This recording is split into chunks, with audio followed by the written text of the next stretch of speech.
muito importante no Brasil se falar sobre a Constituição. Eu acho, inclusive, que nós deveríamos ter a Constituição nas escolas, uma educação para a cidadania através da Constituição.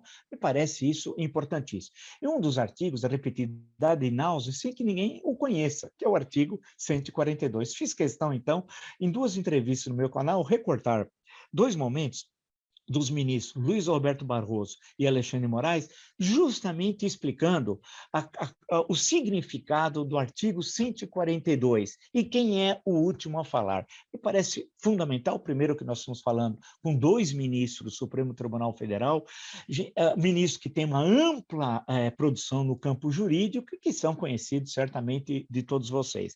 Vamos ver, então, como é que o ministro Luiz Roberto Barroso e o ministro Alexandre de Moraes analisam o artigo 142. Vamos lá, então. Veja, Vila, essa questão passou pela definição de alguns de que as Forças Armadas seriam um poder moderador no Brasil. Isso é de um absurdo, com todo respeito àqueles que defendem essa posição, de uma falta de conhecimento constitucional ou porque vários que defenderam têm conhecimento constitucional, ou aqui de um direcionamento ideológico. É uma coisa ou outra. Primeiro, porque as Forças Armadas nunca foram consideradas poder moderador de direito. É inegável, e nós conversamos agora há pouco sobre isso, que durante, principalmente, entre os períodos da ditadura Vargas e ditadura militar, as Forças Armadas sempre foram chamadas como um poder moderador de fato. É um poder moderador de fato, porque quem tem as armas acabava influenciando. A partir dos governos militares, e você também, como um grande historiador, sabe disso, se teve algo que foi muito bem estruturado institucionalmente no início dos governos militares, foi uma profissionalização das Forças Armadas. Se alterou a estrutura, se determinou o máximo de 12 anos para que os generais pudessem ficar, exatamente para evitar o que acontecia desde a República Velha, grupos políticos dentro das Forças Armadas. Então, uma renovação para que as Forças Armadas, como realmente são, as Forças Armadas fossem estruturalmente do Estado, não do governo.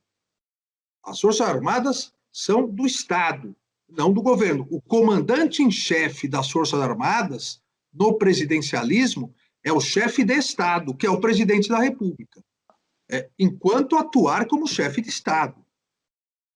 As Forças Armadas, no caso de lei e ordem, defesa da lei e ordem, elas podem ser acionadas, como a própria Constituição diz, por qualquer dos poderes. Mas elas não podem atuar de ofício. Elas não podem atuar como um poder moderador, e as Forças Armadas bem sabem disso, e aqui justiça seja feita.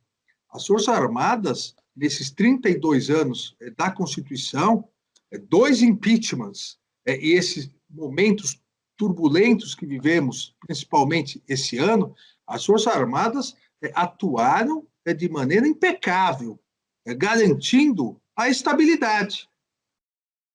Elas não são poder moderador, mas é inegável que as Forças Armadas têm uma função, assim como outras instituições permanentes na República, de garantir a estabilidade.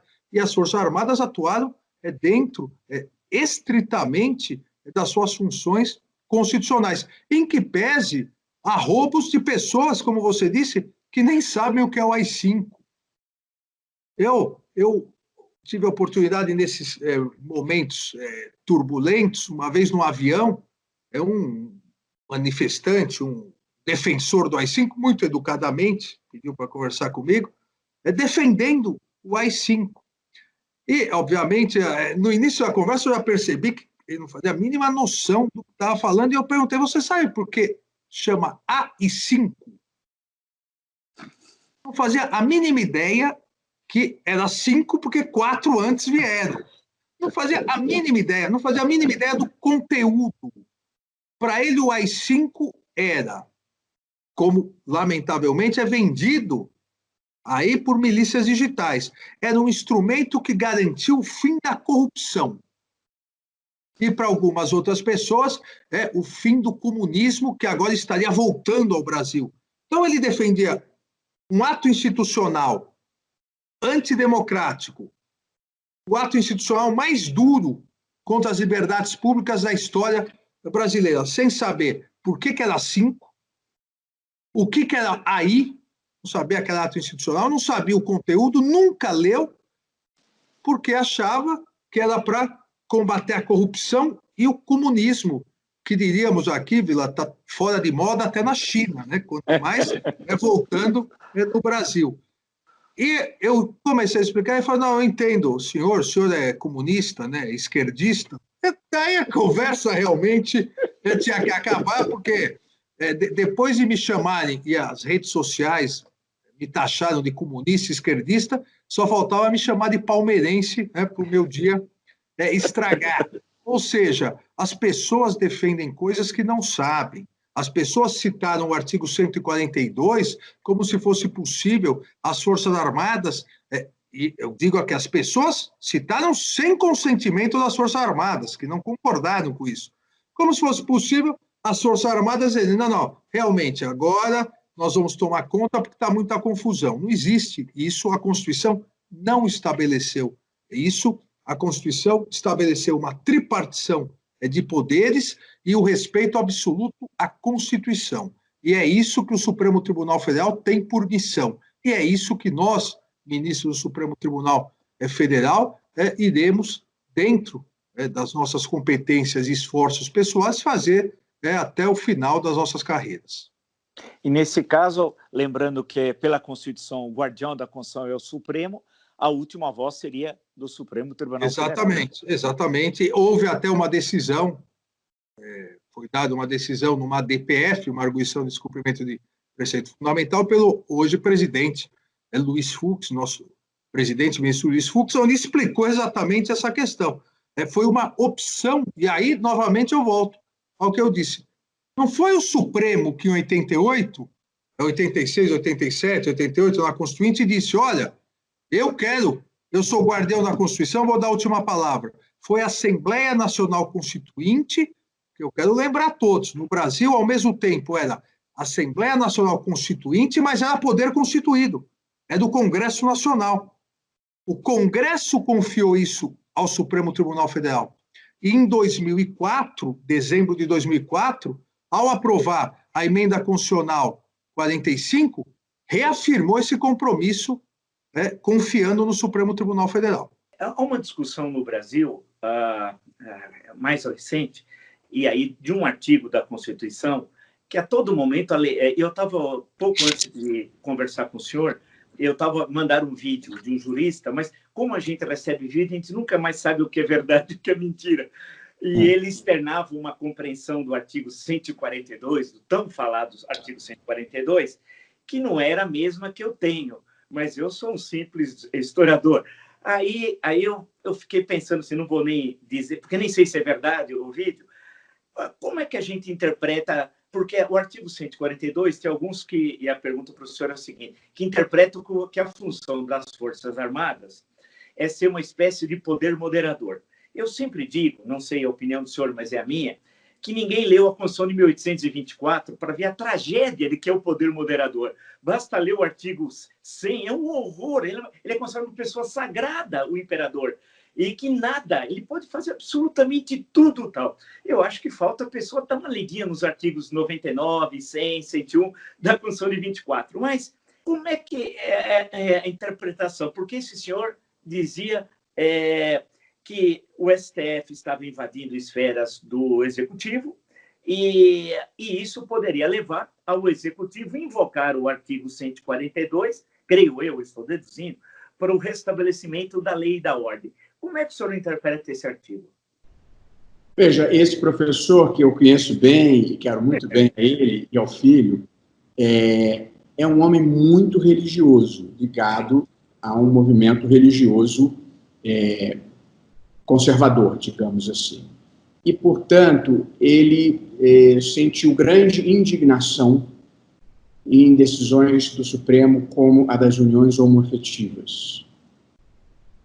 E grande indignação da decisão proferida no caso da anencefalia, que o plenário decidiu que uma mulher podia interromper, inclusive foi advogado naquela ocasião.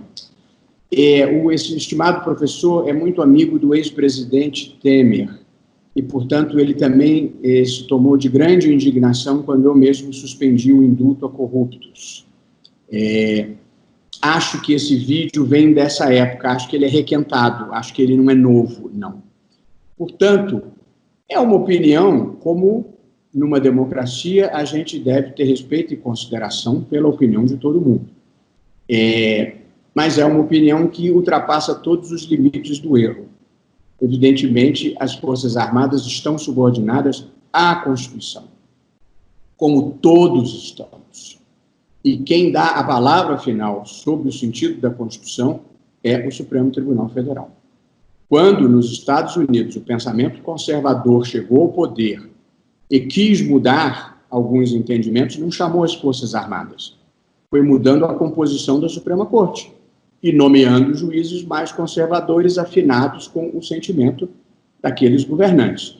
E aí os conservadores, inclusive, fizeram algumas coisas erradas, por exemplo, impedindo que o Obama nomeasse para a vaga que abriu, ele nomeou um jurista, fizeram obstrução para nomear o deles, mas essa é outra discussão. Portanto, no mundo democrático, civilizado, se alguém não estiver satisfeito com a Suprema Corte, você, na hora que se abram vagas, você muda a composição da Suprema Corte. Mas cuidado, porque pode haver surpresas.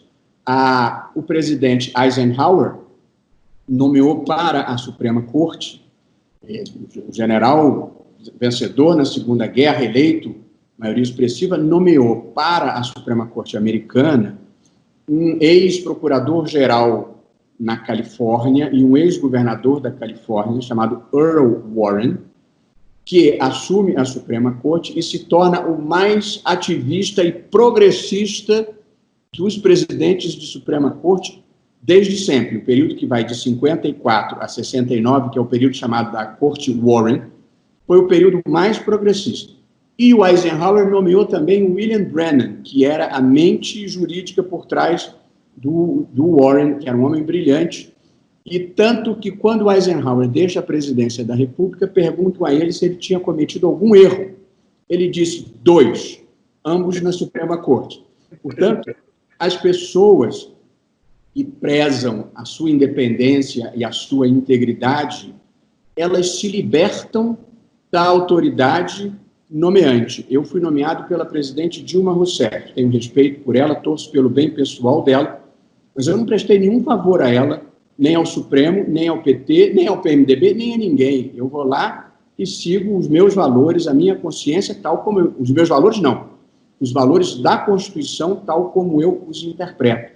Portanto, pessoas íntegras não se sentem subordinadas a quem nomeia, se sentem subordinadas ao dever para com o país e para com o cumprimento da Constituição.